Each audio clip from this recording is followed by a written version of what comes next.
무더위가 연일 계속되고 있지만 우리는 예배의 자리를 지키고 있습니다. 함께 하신 여러분에게 주님께서 큰 은혜 주시기를 소망하며 오늘 본문 아삽의 시를 통하여 하나님을 체험하고 변화되어 주님의 큰 영광이 우리 모두에게 임하기를 원합니다. 아삽의 조상 고라는 레위 지파였습니다. 모세의 사촌이죠. 고라는 성막을 관리하는 일을 맡고 있다가 모세와 아론의 권위에 대적하여 반역의 선두에 섰던 사람입니다. 고라와 타단과 아비람과 온이 주동이 되어 당을 짓습니다. 하나님은 당 짓는 것을 금하시고 그토록 싫어하셨건만 끼리끼리 뭉쳤습니다. 더불어 이스라엘 총회에서 이름 있는 지휘관 250명과 함께 작당하여 들고 일어섭니다. 고라는 같은 레위 지파인데도 아론의 자손에게만 제사장이 세습되는 것을 시기하고 질투하여 모세에게 도전하였고 권력을 잡으려고 하였습니다. 그러나 이것은 모세의 권위를 인정하신 하나님을 반역한 것이었습니다. 그 결과로 하나님의 진노를 받아 땅이 매몰되는 심판을 받습니다. 여호와께서 세일을 행하시는데 땅이 그 입을 열어 그들과 그들의 집과 고라에 속한 모든 사람과 그들의 재물을 삼켜버립니다. 일종의 지진 같은 것이죠. 수직으로 떨어지는 지진. 그들과 그의 모든 재물이 산채로 수월에 빠지며 땅이 그 위에 덮이니 그들이 해중이 지켜보는 가운데서 망하고 말지요. 그런데 놀랍게도 고라의 아들들은 죽이지 않아 살아남았습니다. 살아남은 그의 후손이 성전에서 문지기와 음악가 역할을 합니다. 이 고라의 자손 중에 아삽은 수많은 시편을 쓰지요. 다윗이 세운 찬양대 지휘자가 아삽과 헤만과 여두둔 등이 있는데 특별히 오늘 아삽은 시편 42편에서 50편까지 또 73편에서 85편까지 87편, 88편 이렇게 쓴 시가 다 아삽의 시입니다. 찬양하게 되면 찬양은 곡조 있는 기도다라고 하는데 하나님께서는 찬양하는 사람을 가장 귀하게 여기시죠. 하늘의 천사장 루시퍼는 원래 하나님을 찬양하며 하나님께 가장 사랑받는 존재였습니다. 그런데 교만하여 하나님의 자리를 대신하고자 했죠. 그러다가 하늘에서 쫓겨나 사탄이 되었습니다. 찬양은 그만큼 귀한 것이죠. 김장한 목사님은 수원중앙치행내교회를 담임하시다가 은퇴하실 때까지 집회 때마다 송금석 음악 목사님을 늘 동반하여 하나님께 찬양을 올려드렸습니다. 교회 사역에서도 찬양대는 아주 중요합니다. 우리 예수그림교회에서는 신상덕 집사님이 경배와 찬양을 통하여 수고해 주시고 계시는데 바라기는 앞으로 많은 인원이 모여 찬양대가 아름답게 꾸려지기를 고대합니다.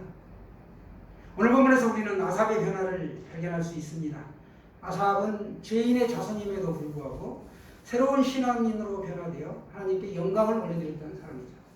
그는 또 기도의 사람이었습니다.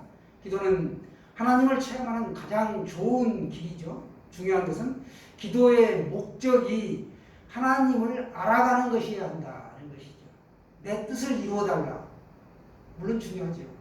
그러나 하나님의 뜻을 이루어가고 하나님이 어떤 사람인지를 우리가 알아가는 것이어야 된다. 이 영적인 호흡을 통하여 하나님과 깊은 교제를 했던 사람이 바로 아삽이었습니다. 우리가 그 사람을 알려면 함께 이렇게 지내보면 알지요? 마찬가지로 우리가 하나님을 알려면 영적인 교제가 있어야 합니다. 누구든지 하나님을 만나면 인생의 변화를 맞습니다. 교회를 다녀도 하나님을 진정으로 만나지 못하고 신앙생활을 하는 사람들이 의외로 많다고 합니다. 그래서 영적으로 깨어있는 사람들은 교회 안에서도 전도가 필요하다. 예전에 제가 중앙전도단에 있을 때 같이 동역하던 그 집사님은 늘 교회 안에서 찾아갑니다. 사람들을. 하나님이 말씀하시는 사람을 찾아가서 복음을 증거하고 했습니다. 머리로는 알고 있고 말로도 믿는데 가슴으로 하나님을 만나지 못하고 신앙생활을 하게 되면 신앙생활이 그저 무덤덤하고 부담스러워지고 또 열정적이지 못할 뿐만 아니라 교회에 대한 애착이나 사랑하는 마음이 진실하지 못하게 됩니다. 그래서 형식에 그치게 되죠. 혹자는 이런 사람들을 가리켜 가장 불행한 그리스도인이다 라고 말합니다. 엄격히 말해서 이런 사람들은 하나님을 믿지 않는 불신자나 다름이 없습니다. 믿는 것 같지만 종교행위만 있을 뿐 하나님과의 진정한 관계를 갖지 못하고 있기 때문에 그렇습니다. 다시 말해서 이런 사람들은 구원받지 못한 사람들이다 라고 얘기합니다. 그게 정확한 표현입니다. 교회 다니기 때문에 내가 구원받았다 라는 생각은 착각에 불과합니다. 많은 모태신앙인들 가운데 이런 사람들이 꽤 있습니다.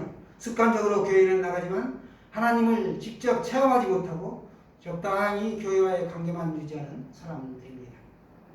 성경의 말씀들이 믿음으로 다가오지를 않고 지식으로만 알고 있을 뿐 성령을 체험하거나 믿음에 대한 확신을 갖지 못하면서도 자신들은 그리스도인이다 라고 생각한다는 것이죠. 안타까운 일입니다. 사랑하는 여러분, 믿어야 구원이 있고 하나님을 만나야 진정으로 우리가 거듭난 신앙인이 될 수 있습니다. 거듭난 사람은 말씀대로 믿고 말씀대로 살려고 몸부림을 치게 되어 있습니다. 그래서 교회를 사랑하고 이웃을 사랑하며 살아가기를 힘쓰죠. 혹여 내가 교회만 다니는 불신자이거나 껍데기 신앙인이 아닌지 오늘 한번 되돌아보시기를 원합니다. 인간에게는 지성과 감성이 있고 개인의 사상이나 신념이 있습니다. 영성은 하나님의 실제에 대한 생생한 체험을 말합니다.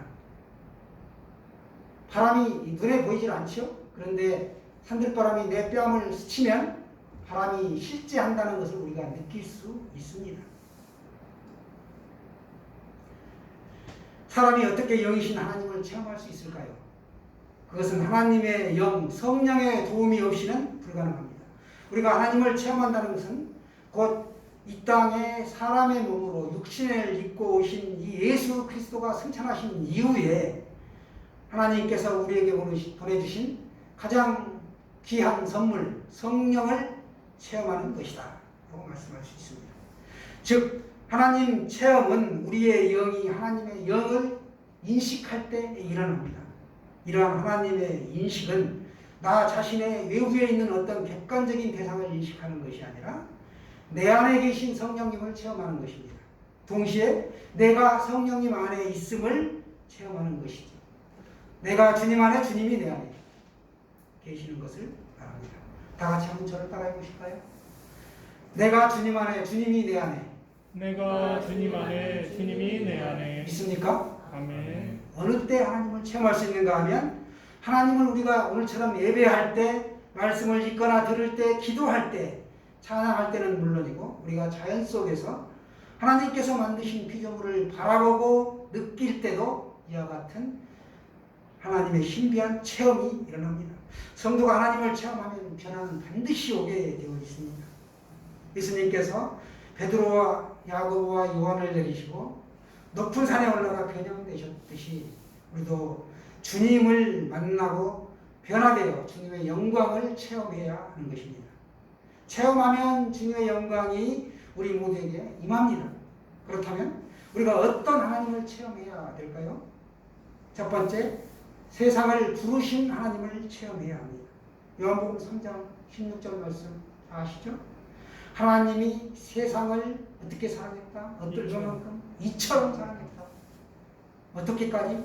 하나뿐인 내 아들 독생자를 주시기까지, 죽기까지, 십자가에 내어주시기까지 우리를 사랑했다. 그래서 결론이 뭔가? 이는 그를 믿는 자마다 멸망하지 않고 영생을 얻게 하려 하십니다. 영원한 삶을 주셨다. 할렐루야. 네.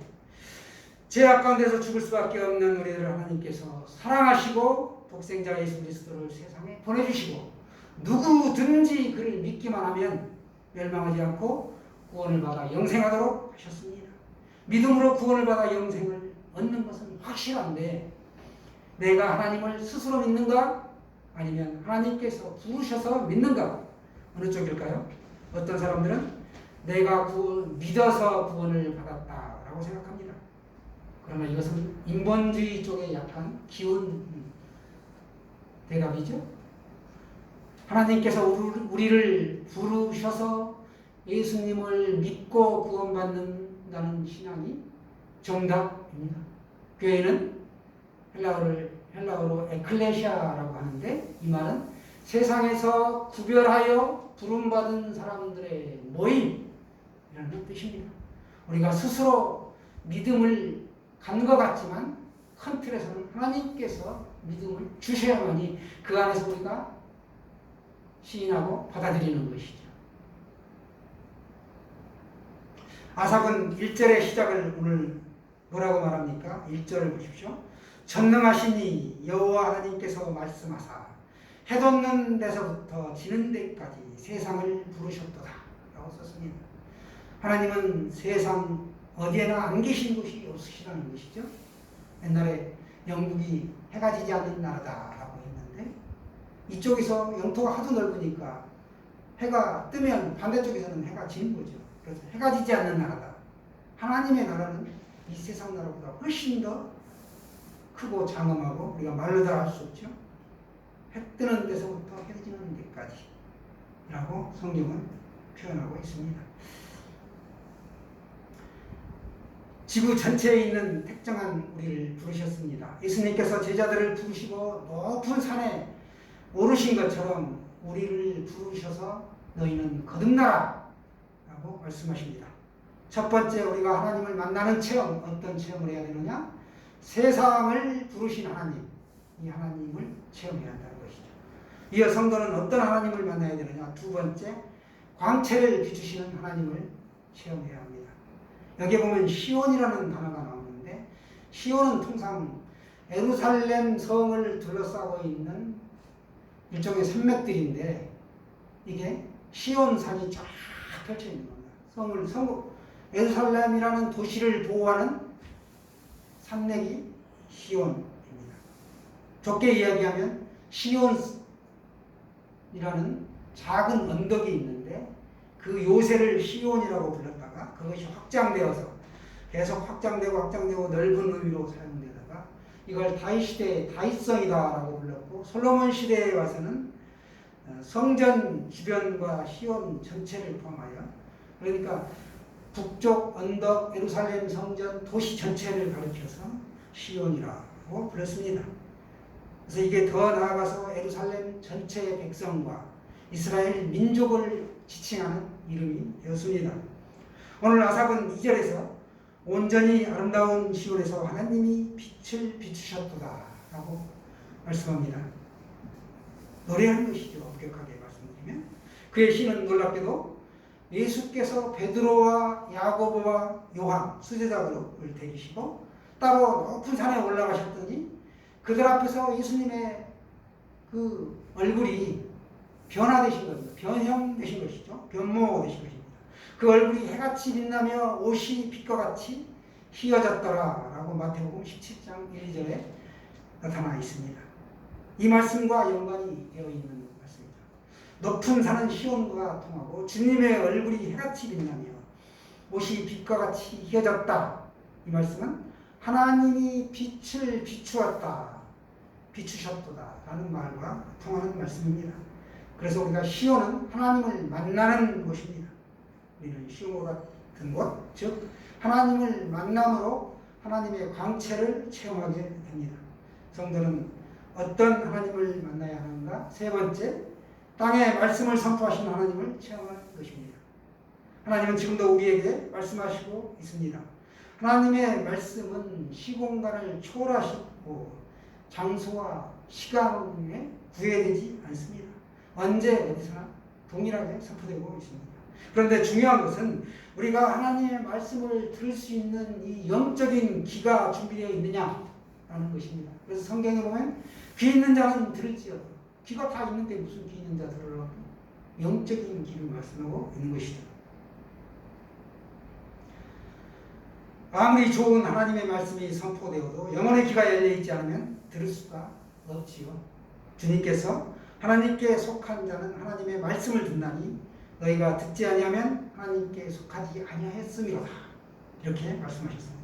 하나님께 속한 성도만이 하나님의 말씀을 들을 수 있다는 것입니다.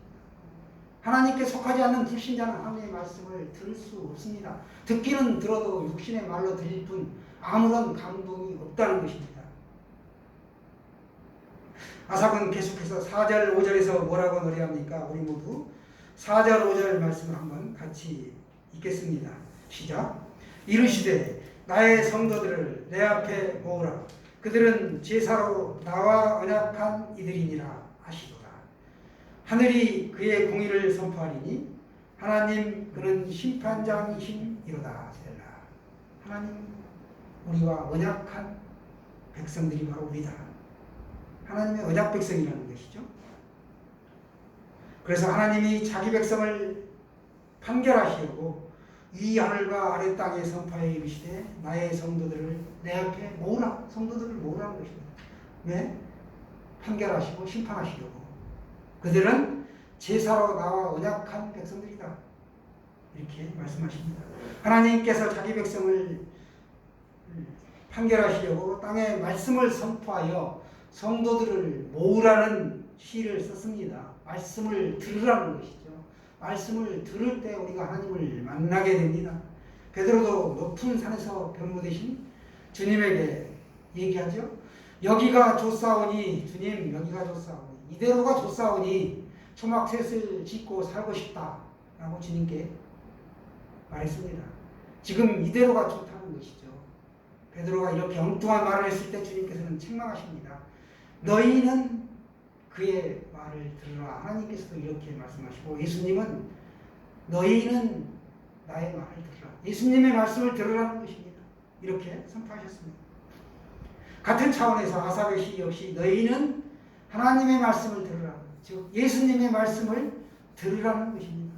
우리도 세상에 선포하시는 하나님의 말씀을 내가 듣고 그저 나 혼자 만족하는 것이 아니라 사람들에게 알려야 할 의무가 있습니다. 우리가 하나님을 체험하고 변화되려면 첫 번째 세상을 부르신 하나님을 체험해야 한다는 것이고 두 번째 광채를 비추신 하나님을 체험해야 합니다. 세 번째로는 땅에 말씀을 선포하신 하나님을 체험해야 합니다. 마지막으로 네 번째 우리가 만나야 할 하나님은 어떤 하나님을 체험해야 할까요?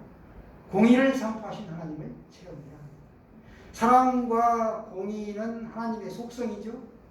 하나님은 무한한 사랑으로 죄인의 죄를 오래 참으시고 용서하시지만 끝끝내 회개하지 않고 불신앙에 빠진 사람은 어쩔 수 없이 하나님의 공의로 심판하십니다. 6절을 한번 보실까요? 하늘이 그의 공의를 선포하리니 하나님 그는 심판장이십니다. 마지막 때 심판장이십니다. 여기서 아삽은 조상인 고라를 상기하였습니다. 앞에서 언급한 바와 같이 고라는 하나님께서 세우신 지도자 모세를 반역하려는 음모를 꾸몄습니다. 결국 하나님의 공의로 심판을 받은 조상을 늘 생각하며 날마다 회개하는 마음으로 이 시편의 시들을 쓰고 하나님을 찬양하기에 여념이 없었던 사람이 아삽이었습니다. 말씀을 맺겠습니다. 우리도 날마다 자기 자신을 돌아보며 회개하며 기도하고 하나님을 찬양하는 신앙생활을 해야 합니다.